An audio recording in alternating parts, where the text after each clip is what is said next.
The Gemara in Chagiga on Daf Hey Amud Beis records a discussion amongst the Amoraim about whether Hashem cries.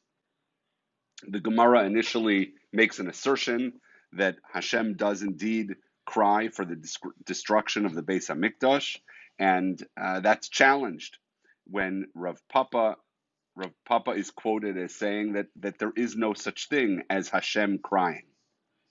The Gemara ultimately responds and settles the discussion by saying that while in general Hashem does not cry, for the Churban Beis Hamikdash, when Hashem is joining the Jewish people in mourning the destruction of the Holy Temple, the Beis Hamikdash, then Hashem did cry. And Gemara adds to that and says, not only does Hashem cry for the destruction of the Beis Hamikdash, but all of the heavenly bodies, including the sun, the moon, the stars, all the symbols of the astrological symbols of the zodiac, they all cry and mourn the destruction.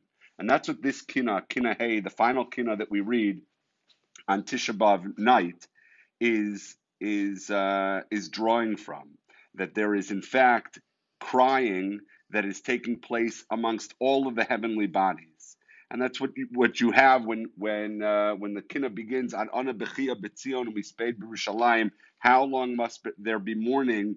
But the emphasis in each line is on the heavenly bodies that are mourning. And the second line was Utzva Hashamayim Nasu Kina, and all of the stars of the sky are lamenting.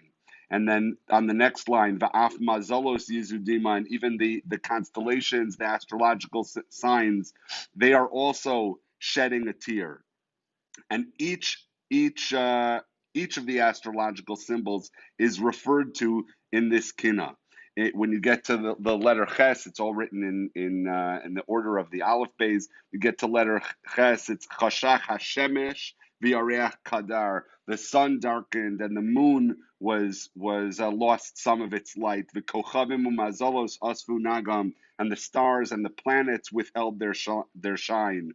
And then each of the astrological symbols are referred to in each corresponding line. Taleh Rishon Bacha B'Mar Nefesh. Taleh, which is Aries, cried bitterly, and then next line is Yelala, which is Taurus, which corresponds to the Hebrew month of Iyar, and then Kochav Ta'omim, which is Gemini, the twins. Nireh Chaluk, they seemed torn apart.